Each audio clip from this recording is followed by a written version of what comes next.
এভাবে ছাতুর শরবত বানিয়ে কিন্তু খেতে পারো, অসাধারণ সুন্দর খেতে হয়। তো ছাতুর শরবত তো নর্মালি খেয়েই থাকি আমরা অনেকেই, এভাবে না হয় একবার বানিয়ে দেখো। প্রথমেই লাগছে কারি পাতা, লেবু, আর লাগছে আইস কিউব, দু রকম জল, ঠান্ডা জল এবং নর্মাল।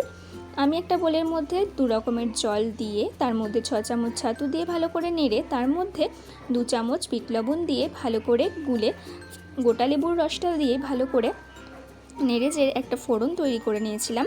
শুকনো লঙ্কা, সর্ষে এবং কারি পাতা দিয়ে আগে থেকে তৈরি করে রাখা শরবতের মধ্যে সেই ফোড়ন দিয়ে ভালো করে চামচের মাধ্যমে নেড়ে এবং হাতের মাধ্যমে পাতাগুলো গুঁড়ো করে দিলাম, যাতে কারি পাতার সুগন্ধটা সুন্দরভাবে বেরোয়।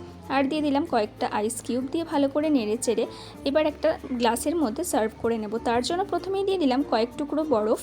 এবার আমি ছাঁকনির মাধ্যমে শরবতটা সার্ভ করছি, ওপরে একটা কারি পাতা সাজিয়ে। তোমরা কিন্তু এভাবে ছেঁকেই খেও। আর কেমন